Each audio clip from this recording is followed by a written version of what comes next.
Pledge. Pledge allegiance to the flag of the United States of America and to the republic for which it stands, one nation, under God, indivisible, with liberty and justice for all. Honor the Texas flag. I pledge allegiance to thee, Texas, one state, under God, one and indivisible.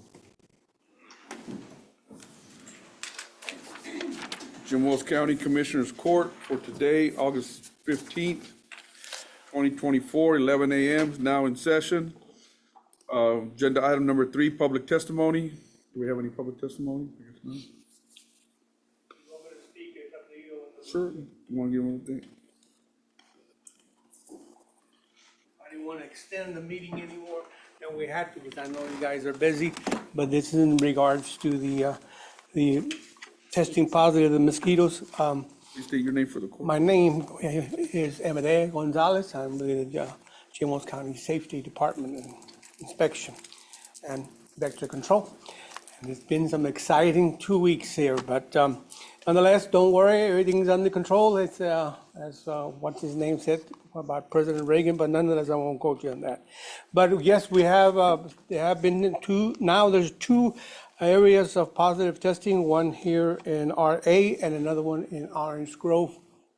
And everything procedures have been followed as has been recommended by Austin and Region 11. And so we have we sprayed for 3 days in a row in the Rancho Leve area as they recommended. 4 days actually. We went extended one more day, and we extended the area from a quarter mile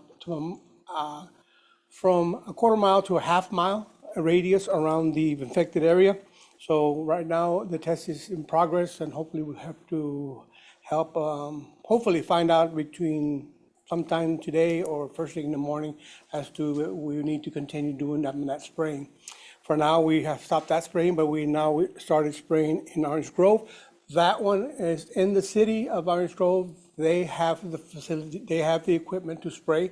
We did assist them the first night, but they have since taken over. It's on the street of Velcro and 738 FM. So what they're going to do is go ahead and spread the whole city on the city limits. So that should be sufficient to control the mosquitoes. But we need to continue to be vigilant. We need to continue to dump out any necessary water, cut our grass as often as possible. We need to get rid of all used tires that might be anywhere. If some of the commissioners can help us out, that now you can be extra vigilant. If you see areas where they may need to cut some grass or trim some bridges areas to kind of control the population of mosquitoes, that would help tremendously. Not that you are already doing. I noticed Marjorie took advantage of the opportunity, and she cut a fair share amount of there on the infected area, which is good. That helps us. And we just, again, practice good health practices about, dusk and dawn. If you're going to be out, wear long sleeve. We don't mean for you to curtail all your outdoor activities, but just be wise about it and use the mosquito spray that you had, repellent that you have always. And then, of course, continue to use good practice. If you don't have to be outside, then don't. Then it's probably better that you don't. If you have standing water, and we've already advised you about this, and you all know, dump that water out, especially in your vegetation, anywhere where you have in your plants or potted plants. You'd be surprised where mosquitoes will grow in such a small a bottle cap full of water will be a good mosquito nest. There also is we use a lot of permethrin, which is available to you at your local retailer. And we also use the larvicide dumps, and those larvicide dumps can also, if you don't want to dump your water out from your plant, then you can get a little piece of larvicide and dump it in the water, and that will curtail the larvicide from developing into a full-grown mosquito. So that's that option. We also larvicide some extra ponds where in the infected area in Rancho Leve, there was a place there that had some ponds, so we took care of it this time. And I explained to the homeowner that he needs to go ahead and buy some of this larvicide and utilize it on a regular basis. So this larvicide is good for about 45 days, so that's enough to almost get us out of the mosquito season. Not quite, but almost. So that would prevent other mosquitoes from, not that all mosquitoes grow in ponds, but they certainly have a better survival rate if they're in moist areas.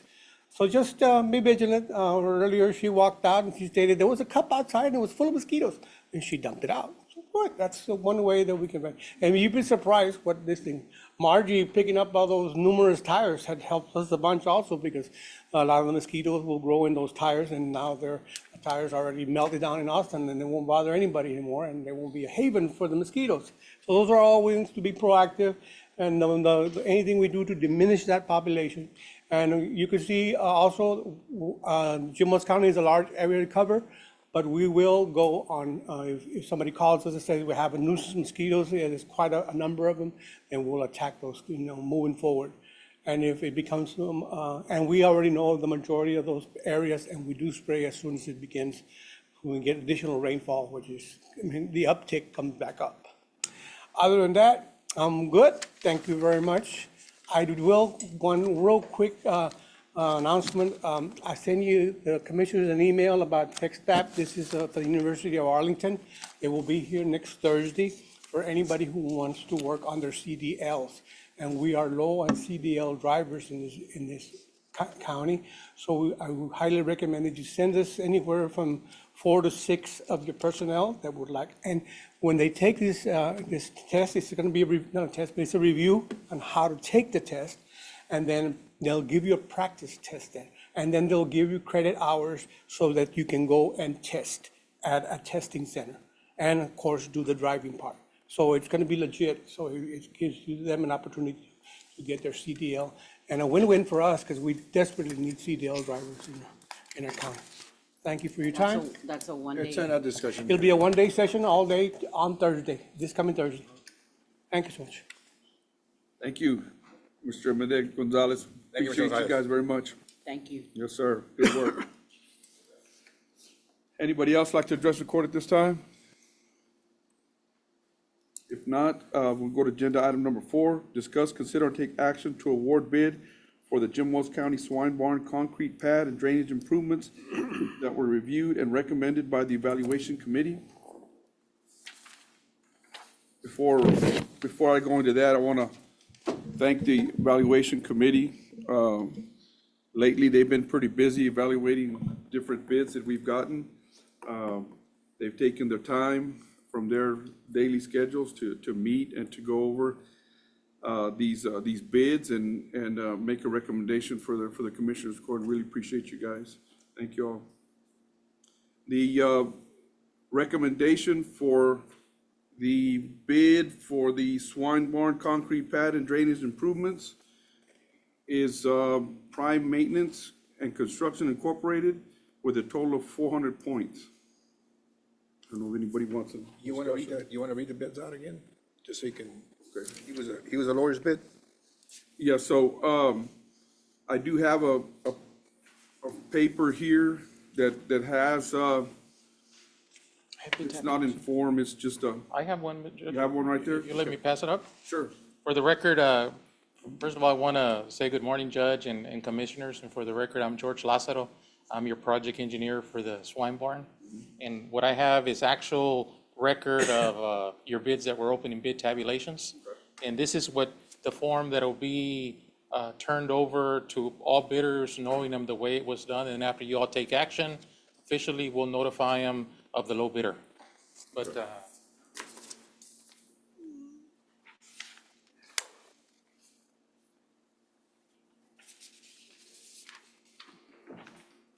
thank you. And basically, this is the official bid tabulation certified by me, indicating that you did have 7 bidders. The lowest one was Prime for $188,597. Then we had L&L Builders for $189,250, Silver Star for $212,500, and that increased substantially until the highest bidder, which was AC Rebar for $585,000. You know, what this does, it shows that this was a very competitive bid process. And, you know, regretfully, we had to do it twice, The last time we anticipated just about the same amount of numbers, but because of the hurricane storm event, a lot of people were not be able to. So I think it was the most prudent thing for you all to go out and rebid. But those two lowest bidders, to have them come in within $653, that was pretty amazing. And Prime is a local contractor, and we've done the research on them in the past. They have the work experience, they have the resources. So I commend you all on recommending that from the evaluation team. And just to give you, yes. No, go ahead. I'm sorry, I thought you were done. And just so that you all know what the process is after this, after you all take official action to award, the next thing would be for my office to formulate final construction documents to be delivered to the contractor so that he could work with his insurance company to provide a performance and payment bond. Typically, that takes between 3 and 7 days. So as soon as they get that back, then we'll of course work. We'd like for your attorney to review them and have his concurrence, and then we can get the adequate signatures, have a pre-construction conference, give them the notice to proceed, and tell them you have to deliver within 60 days. And we're going to be working hand in hand with him. We're actually going to have an inspector that's going to be checking with him routinely. In the past, you have seen my son, George W., who's usually the one that comes and presents. He had a previous commitment, so he asked me to come today, but he will be the lead engineer on this project under my guidance. And, from our side, we appreciate the opportunity to assist the county in bringing this very important project to fruition.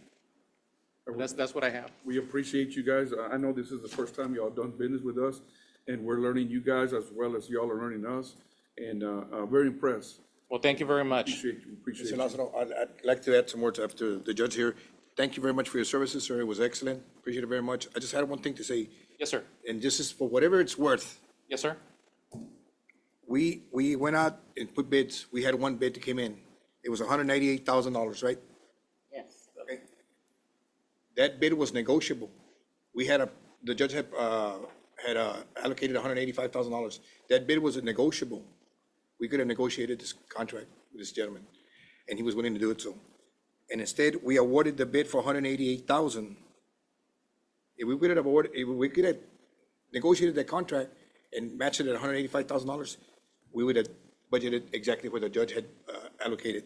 But instead, we did it for $188,000, which is a higher price of over $3,500 that we spent more.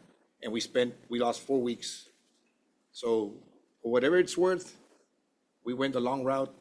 I think we got a better deal the last time. It has nothing to do with you, sir. Just explaining the fact that when we're dealing with tax dollars and we're dealing with Fair Association and the gentleman that had his own bid, and believe me, the judge and he sent some people, I sent some people, they didn't come and bid, that's their problem. But we made it available for them. And you know what? The fact that we spent 4 weeks waiting, this job could have already been done, and we spent $3,500 plus more than we needed to.